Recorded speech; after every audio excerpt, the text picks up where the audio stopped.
Assalamualaikum warahmatullahi wabarakatuh. Perkenalkan, nama saya Dewi Lailana Nur Kamila, absen 12. Perkenalkan, nama saya Niken Anjani, absen 30. Nama saya Naidila Octaviana, absen 29.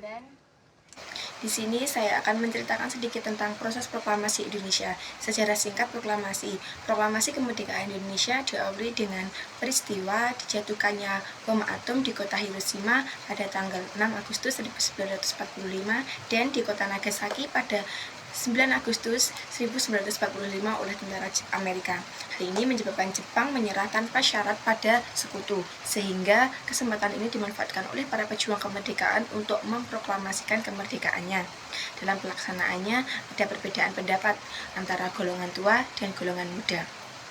Golongan muda ingin proklamasi kemerdekaan segera dilakukan, sedangkan golongan tua tidak ingin terburu-buru dalam proklamasi kemerdekaan. Karena takut ada terjadi pertumpahan darah, golongan tua terdiri dari Insinyur Soekarno, Muhammad Hatta, Ahmad Subarjo, Muhammad Yamin, Iwakusuma, dan Dr. Syamsi.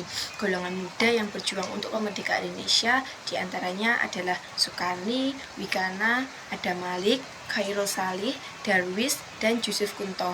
Pada tanggal 16 Agustus 1945 terjadi peristiwa Rengas Dengklok yang dimana Insinyur Soekarno dan Muhammad Hatta diculik oleh para pemuda dan dibawa ke Rengas Dengklok dengan tujuan agar Insinyur Soekarno dan Muhammad Hatta tidak terpengaruh oleh Jepang dan segera menyatakan kemerdekaannya. Pada tanggal 16 Agustus 1945 pukul 11 malam, Insinyur Soekarno dan rombongannya tiba di Jakarta, sehingga perumusan teks proklamasi dilakukan oleh Insinyur Soekarno, Muhammad Hatta, dan Ahmad Subarjo di kediaman Laksamana Muda Maida Tadasi.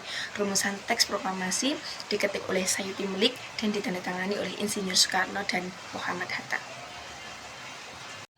Yang kedua, tujuan dari proklamasi. Tujuan dari proklamasi, dengan adanya proklamasi yang dibacakan pada tanggal 17 Agustus 1945, maka Indonesia dapat mengelola negaranya sendiri tanpa campur tangan dari pihak lain.